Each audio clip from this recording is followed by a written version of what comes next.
성경 말씀 전도서 10장 보겠습니다.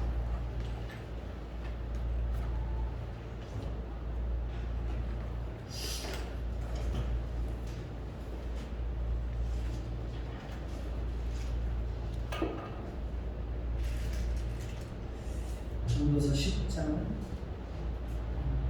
오늘 전체를 살펴볼 텐데요. 1절에서 7절까지만 읽도록 하겠습니다. 제가 먼저 읽겠습니다. 죽은 파리들이 향기름을 악취가 나게 만드는 것 같이 적은 우매가 지혜와 존귀를 난처하게 만드는다. 지혜자의 마음은 오른쪽에 있고 우매자의 마음은 왼쪽에 있느니라. 우매한 자는 길을 갈 때에도 지혜가 부족하여 각 사람에게 자기가 우매함을 말하는다. 주권자가 내게 불을 일으키거든 너는 내 자리를 떠나지 말라. 공손하면 큰 허물을 용서받게 하느니라. 내가 해안에서 한 가지 재난을 보았나니 곧 주권자에게서 나오는 허물이라. 우매한 자가 크게 높은 지위들을 얻고 부자들이 낮은 지위에 앉는도다. 또 내가 보았노니 종들은 말을 타고 고관들은 종들처럼 땅에 걸어다니는도다. 아멘.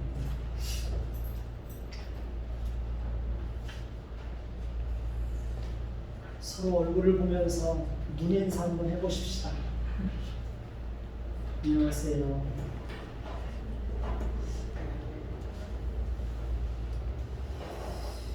오늘의 제목은 지혜자와 우매자.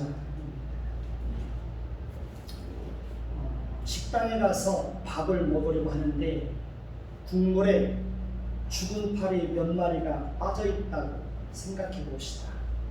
그러면 여러분은 어떻게 하시겠습니까? 죽은 파리를 건져내고 마치 아무렇지도 않은 것처럼 국물에다 밥을 말아서 맛있다고 먹을 수 있겠습니까? 아마 그런 사람은 단 한 사람도 없을 것입니다. 오늘 말씀 1절을 보면 죽은 파리들이 향기름을 어떻게 한다고 말합니까? 향기름을 악취가 나게 만드는 것 같이 적은 우매가 지혜와 존귀를 어떻게 한다고요? 난처하게 만든다고 말하고 있습니다. 죽은 파리들은 어떻게 보면 보잘것없고 사소하고 하찮은 것으로 여겨질 수 있습니다. 그런데 그 죽은 파리들이 향기름을 악취가 나게 만들 수 있다고 말합니다. 이와 마찬가지로 적은 우매가 지혜와 존귀를 난처하게 만든다는 것입니다. 적은 우매는 어떻게 보면 작은 실수일 수 있습니다. 그런데 그 작은 실수로 인하여 그동안 쌓아왔던 지혜와 존귀와 명예가 한순간에 무너질 수 있다는 것입니다. 우리는 그런 모습들을 신문이나 텔레비전을 통해서 종종 접할 수 있습니다. 유명 연예인이나 정치인이나 교수나 기업가들도 잘못된 언행으로 인하여 구설수에 오르기도 하고 그동안 쌓아왔던 명성과 업적과 존귀가 한순간에 무너지는 것을 종종 볼 수 있습니다. 야구나 축구 경기를 보아도요, 작은 실수가 승패를 갈라놓는 경우들을 얼마든지 볼 수 있습니다. 그런데 대부분의 사람들은 작은 실수가 자신이 일평생 쌓아온 지혜와 존귀와 명예를 한순간에 무너뜨릴 수 있다는 사실을 쉽게 잊어버리고 살아갑니다.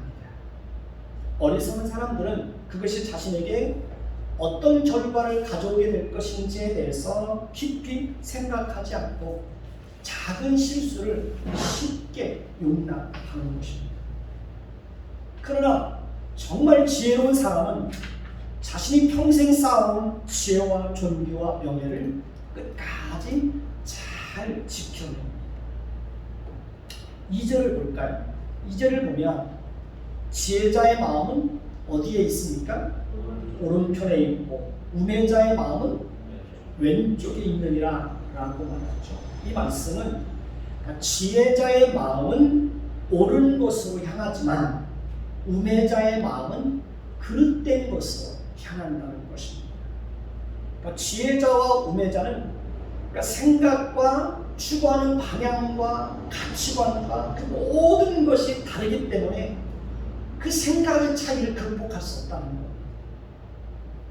그러니까 지혜로운 자가 오른쪽으로 갑시다. 그러면 우매한 자는 어떻게 한다는 거예요? 왼쪽으로 갑시다. 이런다는 거예요. 지혜자가 어떤 의견을 제시하면 우매자는 사사건건 반대하고 계획이 차질을 빚게 한다는 것입니다. 솔직히 우리는 타락하고 부패한 본성으로 인하여 항상 죄를 지을 수밖에 없습니다. 우리는 본능대로 생각하고 본능대로 선택한다면 우매자와 같이 항상 잘못된 길을 선택할 수밖에 없고 잘못된 길을 갈 수밖에 없습니다. 우리가 지혜자가 되어서 타락하고 부패한 본성을 거스르고 옳은 길을 선택하며 지금까지 살아왔다면 그것은 순전히 우리의 힘이 아니라 하나님의 은혜라는 사실을 늘 기억하고 살아야 합니다. 우리가 살아온 인생을 돌아보면 우리도 때로 우매자가 되어서 잘못된 선택을 했을 때가 종종 있습니까? 없습니까? 그럴 때가 있습니다. 그리고 그 잘못된 선택으로 인하여 부끄러움을 당하고 마음의 큰 아픔과 상처를 경험했던 적이 있나요? 없나요? 있습니다. 저도 마찬가지입니다. 우리는 정말 하나님의 은혜가 아니면 언제라도 우매자가 되어서 분별력을 잃어버리고 잘못된 생각과 잘못된 판단을 할 수 있는 가능성이 있어요? 없어요? 언제라도 있습니다. 하나님의 은혜가 아니면 우리는 언제라도 부패하고 타락한 본성을 그대로 드러낼 수 있습니다. 그러니 우리는 항상 하나님께 뭘 구해야 됩니까? 하나님의 은혜를 구해야 됩니다.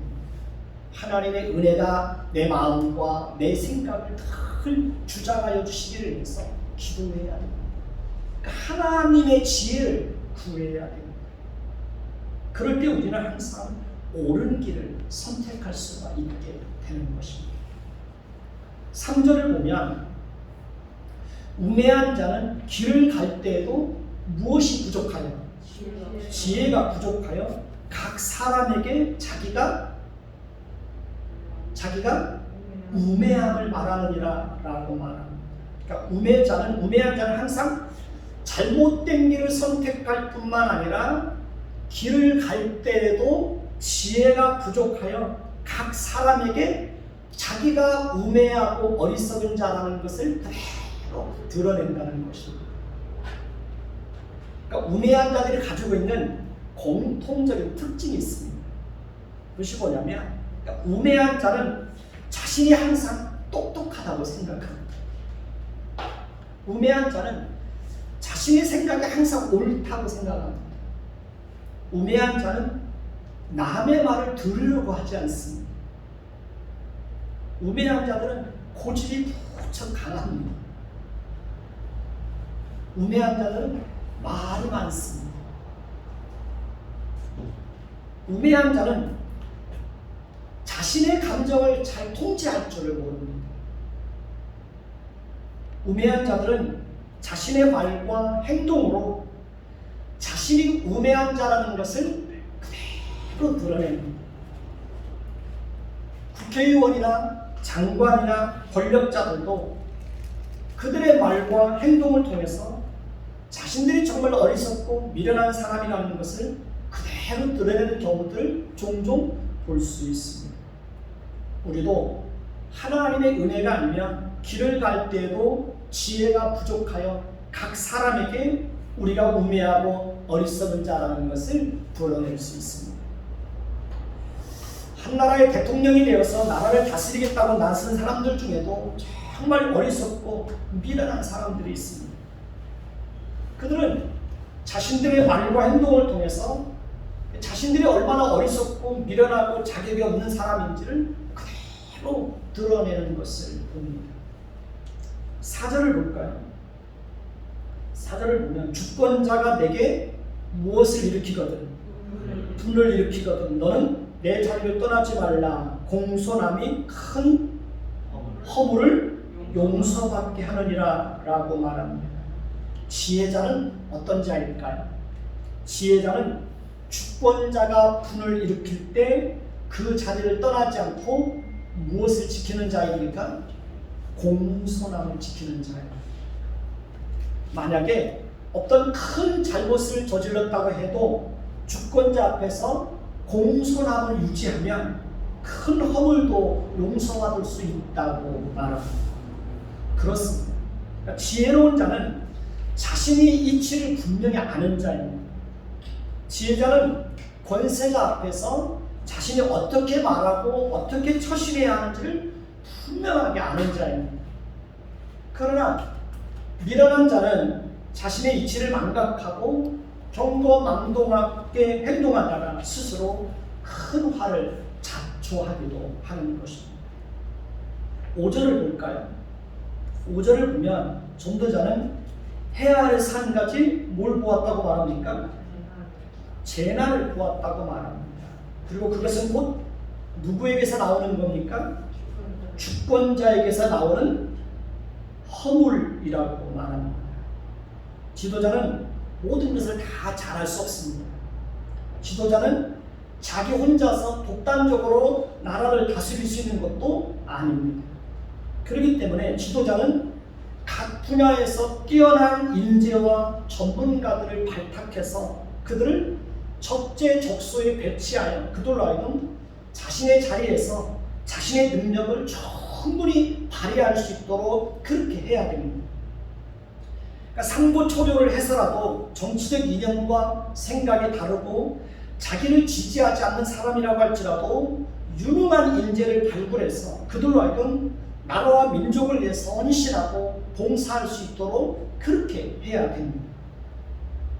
만약에 지도자가 인재를 발굴하여 적재적소에 안배하는 능력이 없고 그러니까 전문성이나 능력을 전혀 고려하지 않고 이념이나 연고나 연줄이나 캠프에서 일한 자기 사람들만 기용하게 되면 사회 질서가 무너지고 나라는 뒤죽박죽이 되고 혼란스러워지게 되는 것입니다.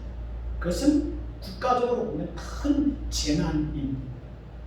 그러니까 지도자에게 사람을 보는 눈이 없다면 그것은 지도자에게 큰 허물이 된다는 것입니다. 그러니까 지도자에게 사람을 보는 눈이 없다면 그 사람은 한 나라를 다스릴 통치자로서의 자질이 없다는 것입니다. 6절을 볼까요? 6절을 보면 우매한 자가 크게 높은 지위들을 얻고 부자들이 낮은 지위에 앉는도다 라고 말합니다.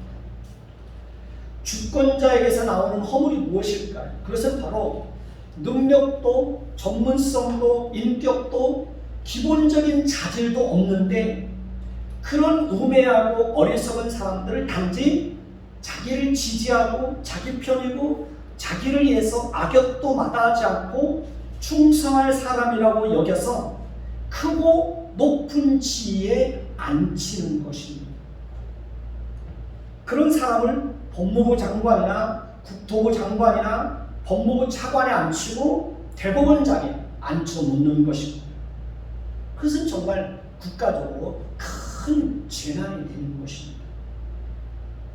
6절에서 말하는 부자들은 경제적으로 많은 것을 소유한 자들을 의미하는 것이 아닙니다.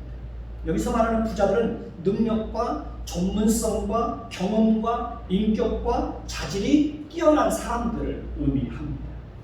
그러니까 그런 사람들이 크게 높은 지위를 얻고 나라를 다스리는 일에 그들이 참여를 해야 되는데 오히려 우매한 자들이 크게 높은 지위를 얻고 부자들은 낮은 지위에 앉아있는 것입니다. 그러니까 우리가 사는 세상에서는 주권자에 의해서 권세자에 의해서 우리가 상식적으로 이해하고 상식적으로 도저히 이해할 수 없는 일들이 이 세상 가운데는 벌어지고 있다는 것입니다. 7절도 볼까요? 7절도 보면 또 내가 보니 종들은 뭘 타고 다닙니까? 말을 타고 다니고 고관들은 종들처럼 땅에 걸어다니는 도다라고 말합니다. 여기서 종들은 계급이나 신분적으로 타고난 종들을 의미하는 것이 아닙니다. 여기서 종들을 어리석고 미련하고 비루하고 아부하고 하청을 잘하는 자들을 말합니다. 그러니까 이런 자들이 주권자에 의해서 발탁되어서 크게 높은 지위를 얻고 오늘날로 말하면 고급 승용차를 타고 다닌다는 것입니다. 근데 반대로 고관들, 즉 능력과 전문성과 경험과 인품이 뛰어난 사람들은 종들처럼 땅에 걸어다닌다는 거예요. 이런 것을 일종의 인사참사라고 그러는 거예요. 이번 정부에 들어서서 인사참사가 빈번하게 일어나고 있지 않았습니까? 그러니까 권력의 가장 심각한 폐단이 바로 이런 점이라는 거예요. 그러니까 능력도 경험도 전문성도 없는데 권력자의 눈에 띄어서 높은 자리에 올라서 권세를 부리고 큰 소리치고 떵떵거리고 다닌다는 것입니다. 그러니까 세상 속에서는 이렇게 주권자에 의해서 비상식적이고 도저히 이해할 수 없는 일들이 세상 가운데는 일어나고 있다는 것입니다. 오늘 말씀 8절에서 9절을 보시면 볼까요? 함정을 파는 자는 어떻게 된다고요? 거기에 빠질 것이요. 담을 허는 자는 뱀에게 물리리라. 돌들을 떠내는 자는 그로 말미암아 상할 것이요.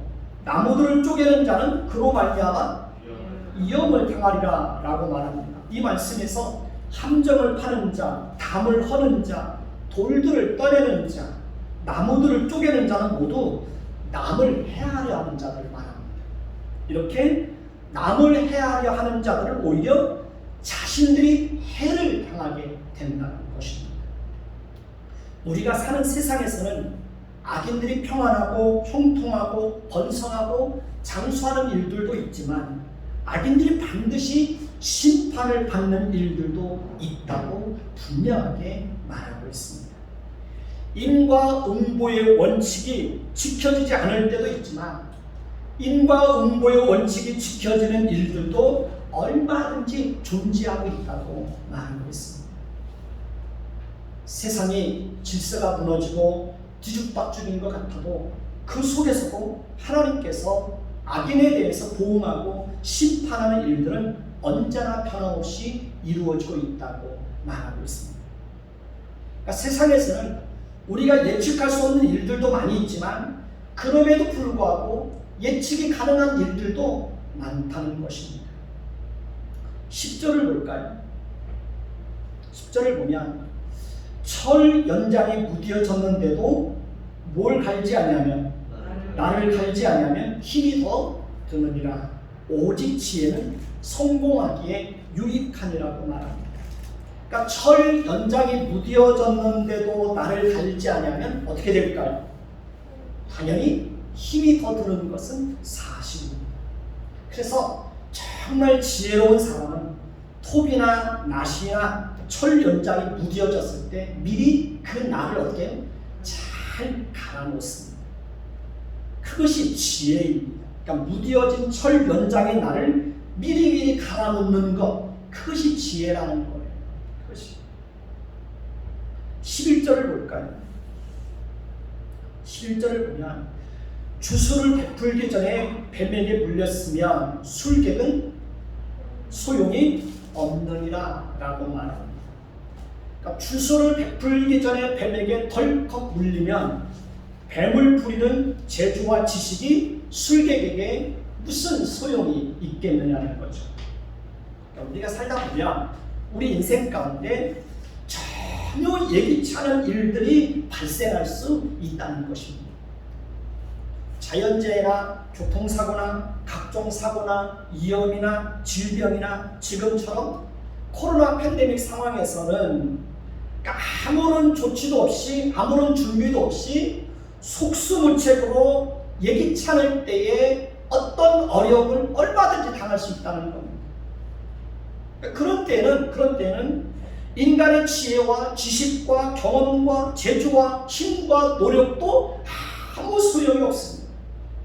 그러니까 갑자기 불어닥친 자연재해, 갑자기 불어닥친 어떤 교통사고, 예기치 않게 찾아온 어떤 큰 질병, 그런 거 앞에서 인간의 지혜가 무슨 소용이 있겠어요? 인간의 경험과 지식과 능력이 무슨 소용이 있겠어요? 아무 소용이 없어요. 그냥 당하는 겁니다. 우리가 사는 이 세상 속에서는 그런 일들이 얼마든지 있다는 거예요. 그러니까 우리가 살다 보면 정말 난처하고 난감하고 당황스럽고 혼란스러운 일을 겪을 때가 많이 있다는 것이죠. 전도자는 계속해서 지혜자와 우매자의 특징이 무엇인지에 대해서 우리에게 알려주고 있습니다.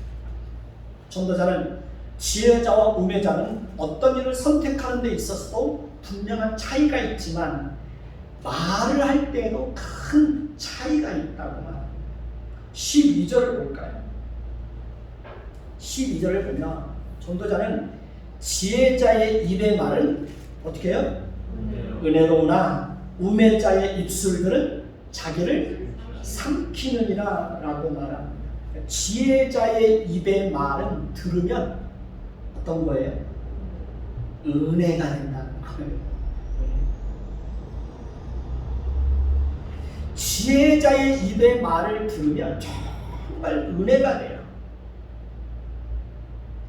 그러니까 지혜자의 입의 말을 들으면 절망 가운데 있다가도 소망이 생겨요. 그러니까 지혜자의 입의 말은 꿀송이와 같아서 그 말이 입에 달게 느껴져요. 지혜자의 말을 들으면 마음에 큰 위안이 생겨요. 지혜자의 말을 들으면 정을 느낄 수 있고요. 지혜자의 말을 들으면 마음이 따뜻해지는 것을 느낄 수 있어요. 지혜자의 말을 항상 덕을 세우게 돼요. 지혜자는 상황과 때와 장소에 어울리는 말을 할 줄 알아요. 이번에 우리도 예기치 않게 코로나 상황을 우리도 경험하게 됐잖아요. 성도들한테 제가 일일이 다 전화해가지고 죄송하다고, 이렇게 불편하게 드려서 정말 죄송하다고, 제가 이제 문자도 보내드리고 전화도 하고 이제 그렇게 했습니다. 근데 다들 한결같이 말을 너무 은혜롭게 따뜻하게 해주시는 거예요. 따뜻하게. 그래서 그 말이 저에게는 큰 위로가 되더라고요. 그러니까 지혜로운 자의 입의 말들은 들으면 은혜가 되고 위로가 되고 소망이 돼요. 그래서 성도들에게 제가 정말 감사했어요. 불편을 감수하면서 정말 괜찮다고 오히려 저를 위로하고 또 딸을 염려하고 장모님을 염려해주고 그러는 모습들을 보면서 정말 마음이 따뜻하시구나, 그런 것을 보면서 제 마음에 큰 위로를 경험하게 되었습니다.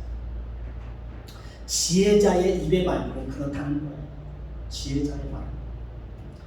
그 다음에 12절을 다시 볼까요? 12절을 다시 보면 전도자는 지혜자의 입의 말은 은혜로우나 우매자의 입술들은 어떻게 해요? 자기를 삼킨다고 말하고 있습니다. 그러니까 우매자의 입술들은 자기를 삼키고 자기를 망하게 하고 자기를 함정에 빠지게 하고 자신을 난처하게 만든다는 거예요. 그러니까 우매자는 자기가 과거에 했던 말들로 인하여 스스로 올무에 걸리기도 하고 곤경에 처하기도 하는 것을 봅니다. 그러니까 잘못된 말 한마디 때문에 자신의 인생을 망치는 사람들도 많이 있습니다. 그렇기 때문에 우리는 말을 항상 어떻게 해야 됩니까? 조심해야죠. 말을 조심해야죠. 내가 하는 말이 상대방에게 은혜가 되는 말인지, 내가 하는 말이 상대방에게 위로를 주는 말인지, 내가 하는 말이 상대방에게 정말 소망을 주고 내가 하는 말이 덕을 세우는 말인지 그 말을 정말 지혜롭게 잘할 수 있도록 우리는 늘 그래서 말의 지혜를 달라고 하나님 앞에 기도를 해야 되는 겁니다. 저희 딸이 코로나가 확진되고 그러면서 이제 저희 딸이 힘들어했던 게 뭐냐면 자기 때문에 자기 때문에 여러 사람들에게 어려움을 주는 것 같아서 제 딸이 굉장히 이렇게 힘들어하는 걸 봤어요. 그래서 제가 우리 딸한테 그랬어요. 엄마, 이거 네 책임 아니야. 네 책임 아니야. 죄책감 갖지 마. 죄책감 갖지 마. 이건 누구라도 경험할 수 있는 일이고 언제라도 경험할 수 있는 일이고 내가 조심한다고 해서 되는 것도 아니고 조심해도 어떻게 하다 보면 또 그럴 수도 있는 것이고 그러니까 엄마, 네가 마음을 좀 내려놨으면 좋겠다. 할머니가 확진됐다는 말을 듣고 우리 딸이 막 펑펑 우는 거예요. 자기 때문에 할머니가 또 그런 어려움을 겪게 되었다고 그러면서 그래서 제가 우리 딸을 위로하면서 그래서 말고 네 책임 아니야. 자책감 갖지 마. 자책감 갖지 마. 마음을 편안하게 먹었으면 좋겠다. 그래서 이제 저도 계속 우리 딸을 위로해 주는 말을 하고 장모님한테도 매일 전화를 드리고 이제 그러면서 이제 지낼 수 있었죠. 참 우리는 그래서 특별히 어려울 때일수록 말을 더 조심해야 돼요. 어려울 때일수록 내 입장보다도 다른 사람의 입장을 더 고려해서 말을 더 따뜻하게 하고 그게 지혜로운 사람이고 그게 하나님의 사람들이 마땅히 취해야 될 태도가 되는 것입니다. 13절을 보면 전도자는 그 입의 말들의 시작은 뭐예요? 우매요. 그 입의 결말들은 신이 미친 것입니다. 라고 말합니다. 그러니까 우매자의 입의 말들의 시작은 우매요. 그 입의 결말들은 신이 미친 것으로 끝이 난다는 겁니다. 그러니까 다시 말하면 어리석은 자들의 입술들은 그러니까 어리석음으로 시작해서 미친 사람처럼 말을 하는 것으로 끝이 난다는 것입니다. 나라의 지도자가 되겠다고 하는 사람이 자신의 가족들에게 어리석은 말로 시작했다가 나중에는 이성을 잃어버리고 자신의 감정과 분노를 조절하지 못하고 미친 사람처럼 이렇게 말을 하는 것을 들었습니다. 그런 사람은 절대로 지도자가 되면 안 됩니다. 그런 사람을 지도자로 선택하면 절대로 안 되는 것입니다. 그러니까 가장 기본적인 질서가 가정의 질서입니다. 그 가정의 질서를 지키지 못하는 사람은 어떤 질서도 무너뜨릴 수 있는 그런 위험이 있는 사람입니다. 그렇기 때문에 기본적인 질서를 지킬 줄 모르는 사람을 나라의 지도자로 세우면 나라에 큰 재앙이 미치는 것입니다. 그런 사람은 언제라도 광기에 사로잡힌 모습을 드러낼 수 있습니다. 그런 사람은 언제라도 비상식적인 말과 행동을 할 수 있는 것입니다. 그래서 이번에 대통령 선거에서는 정말 지도자를 잘 뽑아야 됩니다. 기본적인 질서를 지킬 줄 아는 사람, 가정의 질서도 지킬 줄 아는 사람, 기본적인 인격도 가진 사람, 그런 사람을 나라의 지도자로 세워야 되는 것입니다. 14절을 볼까요? 14절을 보면 우매한 자는 말을 많이 하거니와 사람은 장래일을 알지 못하나 나중에 일어날 일을 누가 그에게 알리리요? 라고 말합니다. 우매한 자는 어떤 사람입니까? 우매한 자는 말을 많이 하는 사람입니다. 그러나 지혜로운 사람은 말을 많이 하지 않고 꼭 필요한 말만 합니다. 우리는 장래일을 알 수 있습니까? 없습니까? 우리는 장래일을 알지 못합니다. 우리는 장래에 일어날 일에 대해서도 아무것도 알지 못합니다. 그러나 우매자는 자신이 유한한 존재라는 사실을 망각하고 마치 장래일을 아는 사람처럼 떠들곤 합니다. 우매자는 자신이 미래의 역사에 대해서 아는 것처럼 큰 소리칩니다. 우매자는 자신의 인생과 미래도 자기 마음대로 어떻게 할 수 있다고 호언장담합니다. 우리는 내일도 모릅니다. 우리 인생도 모릅니다. 15절을 볼까요? 15절을 보면 우매한 자들의 수고는 자신을 피곤하게 할 뿐이다. 그들은 성읍에 들어갈 줄도 알지 못함이니라 라고 말합니다. 그러니까 우매한 자들은 항상 잘못된 길을 선택한다고 했습니다. 우매한 자들은 항상 순리를 거스르고 원칙도 무시하고 정도를 버리고 오직 눈앞에 보이는 이익을 위해서라면 수단과 방법을 가리지 않고 동원하는 사람이라고 했습니다. 우매한 자의 입술은 자기를 삼키고 위험에 빠뜨리고 재앙과 올무에 걸리게 한다고 했습니다.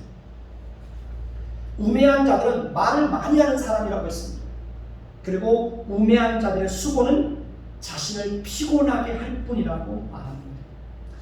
군대에 있을 때 참모들은 지휘관이 바뀔 때가 되면 굉장히 민감해진다고 합니다. 이번에 오시는 연대장이나 사단장님이 어떤 사람인지 미리 이렇게 조사를 한다고 합니다. 흔히 하는 얘기가 머리가 좋은 사람이 있고 머리가 나쁜 사람이 있고 부지런한 사람이 있고 게으른 사람이 있다고 합니다. 참모들 입장에서 선호하는 지휘관은 머리는 좋고 게으른 분이라고 합니다. 왜냐하면 꼭 시킬 일만 하고 그 시킬 일만 하고 체크만 하기 때문입니다. 그 다음은 머리는 좋고 부지런한 분이라고 합니다. 일은 힘들지만 솔선수범하기 때문입니다. 세 번째는 머리가 나쁜데 게으른 사람이라고 합니다. 이런 사람은 일을 만들지 않기 때문에 오히려 편하다는 겁니다. 제일 큰 문제는 머리도 나쁜데 어떤 사람? 부지런하기까지 한 사람. 그러니까 머리도 나쁜데 더 부지런한 거예요. 이런 사람은 맨날 사고가 친다는 거예요. 쓸데없는 일을 시킨다는 거죠. 별로 중요하지 않은 일인데 사람들을 막 피곤하게 한다는 거. 그러니까 일의 우선순위를 알지 못하기 때문에 시행착오를 많이 겪게 됩니다. 그러니까 머리가 나쁘기 때문에 어떤 방향성도 없습니다. 그러다 보면 나중에는 피곤하고 지쳐서 자신이 정말 어디로 가야 하는지, 자신이 무엇을 하고 있는지도 모르게 된다는 것입니다. 우매한 자들은 정말 남의 말을 듣지 않습니다. 우매한 자들은 국민이 신음하는 소리를 듣지 못합니다. 그리고 계속해서 자기 고집대로 열심을 가지고 밀어붙입니다. 그러다 보니 고통과 피해는 고스란히 누구의 몫으로 돌아옵니까? 국민들의 몫으로 돌아오게 되는 것입니다. 16절을 볼까요? 16절을 봅니다. 같이 보겠습니다. 왕은 어리고 대신들은 아침부터 잔치하는 나라여 내게 뭐가 있도다? 화가 있도다 라고 말합니다. 왕이 어리면 나라가 어떻게 될까요? 왕이 어린아이처럼 철이 없고 생각이 없으면 국민들은 어떻게 될까요? 왕이 한 나라를 다스릴 만한 통치력도 분별력도 경험도 판단력도 결단력도 방향성도 능력도 전문성도 원칙도 조정 능력도 사람을 보는 눈도 없고 미래를 예측할 수 있는 능력도 없으면 어떻게 될까요? 만약에 그런 사람이 지도자가 되면 국가적으로 큰 재앙이 되는 것입니다. 그리고 그런 사람이 지도자가 되면 국가는 큰 어려움을 겪게 되고 백성들은 많은 고통을 당하게 되는 것입니다. 더 심각한 것은 왕이 어리고 철이 없으면 대신들이라도 똑바로 서 있어야 되는데 생각이 없고 철이 없는 지도자 밑에는 철없는 대신들이 있어서 국가나 국민들은 돌아볼 생각도 하지 않고 오직 자신의 이익과 자신의 즐거움만을 쫓아서 행동하게 된다는 것입니다. 그러니 나라꼴이 뭐가 되겠습니까? 우리는 정말 철없고 생각이 없는 지도자들을 종종 만나볼 수 있습니다. 국민은 안중에도 없고 오직 자기 자신과 자신들의 정치적 집단의 이익만을 위해서 일하는 지도자들을 종종 만나볼 수 있습니다. 철없는 지도자, 철없는 신하들, 이런 사람들이 나라를 다스리게 되면 나라에 큰 화가 미치게 된다는 것입니다. 어리석은 왕이 있는 곳에는 언제나 어리석은 신하들이 있다는 거죠.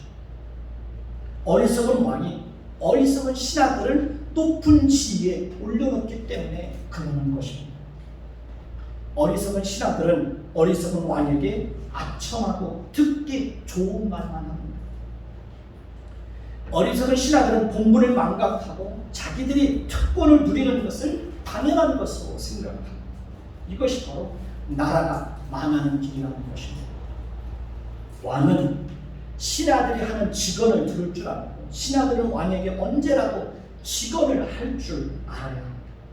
그래서 신하들은 왕이 항상 바르게 판단할 수 있도록 도와주어야 됩니다. 민심의 소리를 바르게 전달해 주어야 합니다. 그런데 이상하게 장관만 되고 청와대만 들어가면 제가 볼 때는 악천꾼들로 변해버립니다. 그러니까 비겁한 충신들이 되는 거예요. 그런 나라에는 큰 화가 임한다고 분명하게 말하고 있습니다. 17절을 볼까요? 17절은 왕은 귀족들의 아들이요 대신들은 취하지 아니하고 기력을 보호하려고 정한 때에 먹는 나라에 내게 뭐가 있도다?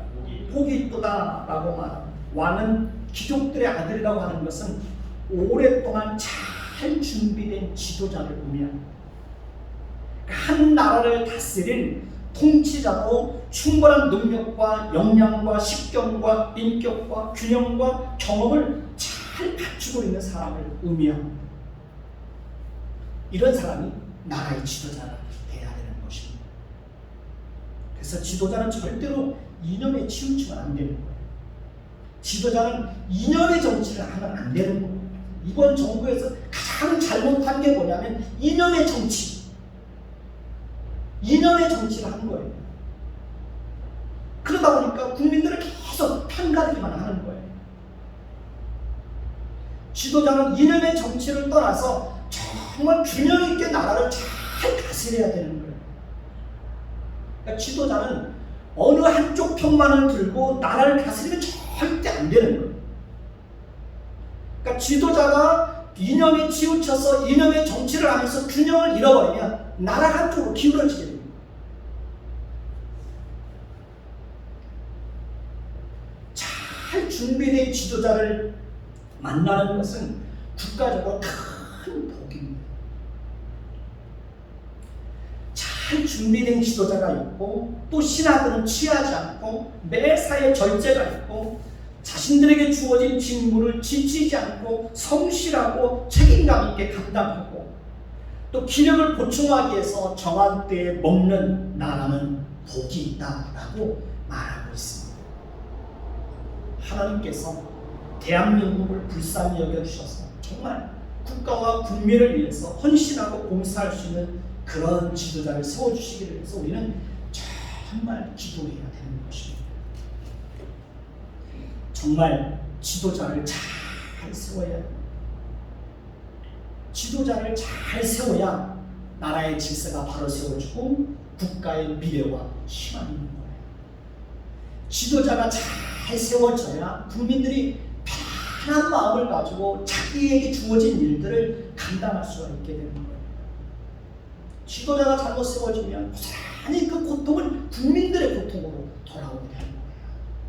그래서 정말 그 3월 9일 날인가요? 대통령 선거 때는 정말 지도자를 잘 세워야 돼요. 어떤 이념을 보수와 이념을 따라서 진보를 따라서 정말 바르게 뽑을 수 있어야 돼요. 18절을 보면 게으른 즉 석가래가 내려앉고 손을 놓은 즉 집이 어떻게 해요?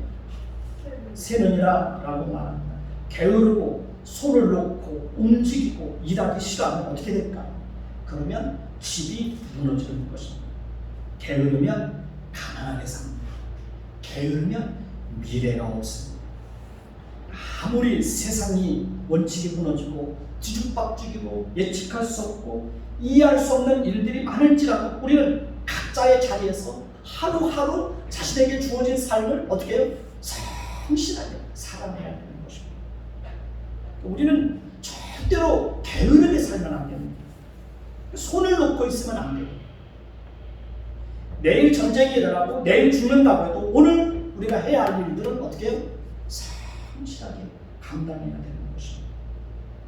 아무리 힘들고 피곤해도 기도하기로 쉬는 죄를 결단코 범하면 안 되는 것입니다. 예배는 목숨 걸고 드려야 되는 거예요. 영적인 게으름을 경계해야 됩니다. 제가 이번 코로나 때문에 보름 동안 교회도 오지 못하고 집에서 있다 보니까요. 정말 내 자신을 깨우지 않으면 내 자신도 정말 이렇게 무너질 수 있겠다라는 생각이 들고요. 그래서 정말 더 말씀을 듣고 더 기도하고 이제 그렇게 이제 시간을 보냈습니다. 영적인 잠시 침체되었던 제 마음을 깨우기 위해서 또 앞으로 한 달 동안 제가 아침 금식을 하면서 기도하게 될 것입니다. 그렇게 하지 않으면 우리 스스로가 무너집니다. 19절을 볼까요? 19절을 보면 잔치는 무엇을 위하여? 희락을 위하여 베푸는 것이요 포도주는 생명을 기쁘게 하는 것이다. 돈은 범사에 이용이 되느니라 라고 말합니다. 성경은 잔치를 부정하지 않습니다. 때로는 잔치도 필요합니다. 잔치를 통해서 우리는 기쁨도 함께 나눌 수 있어야 합니다.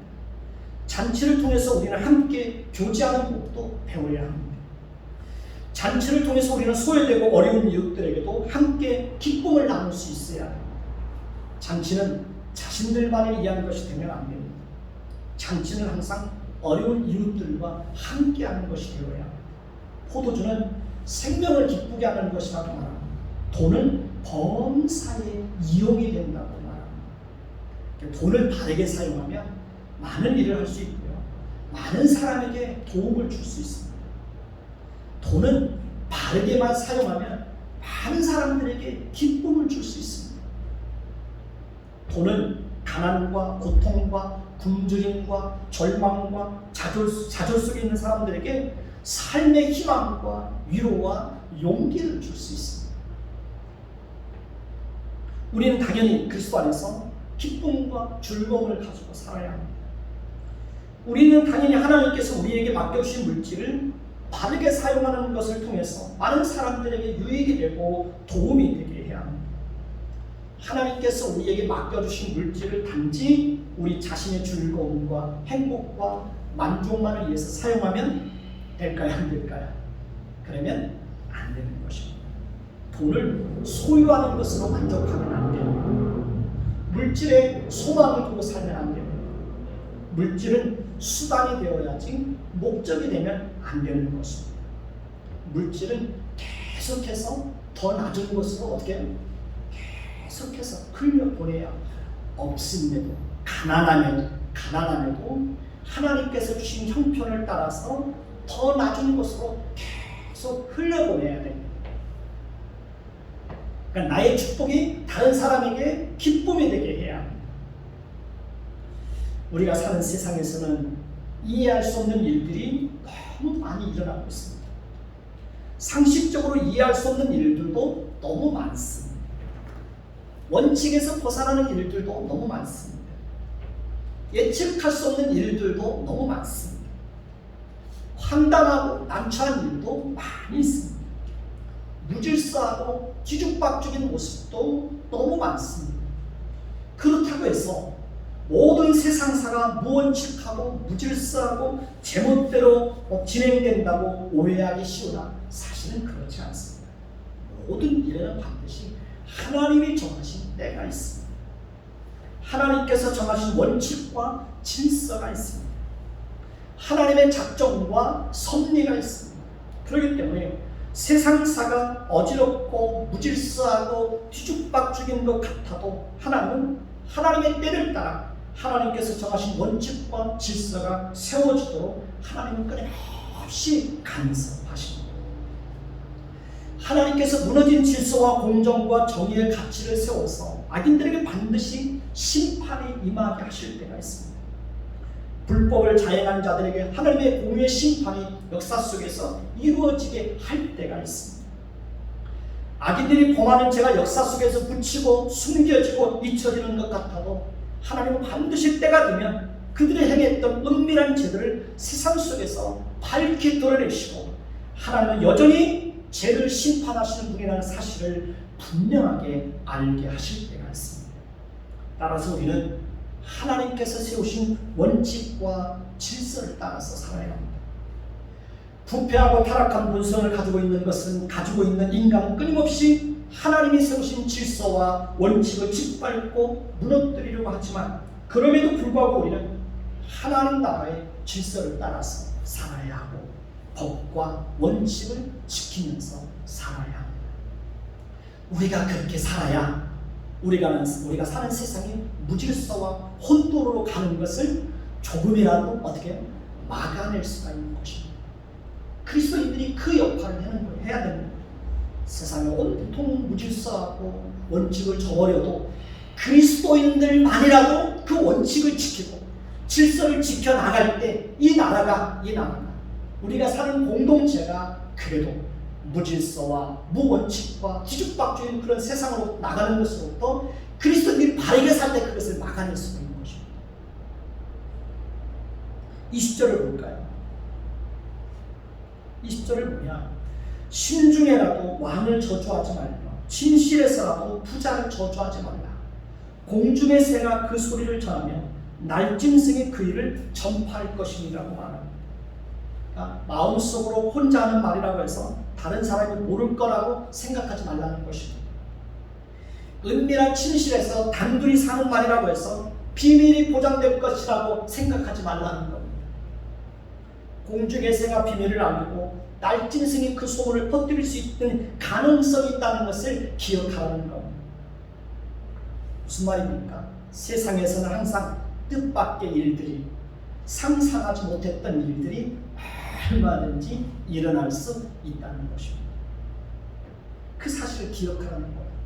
그렇기 때문에 우리는 항상 신중하게 생각하고 신중하게 행동해야 되는 것입니다.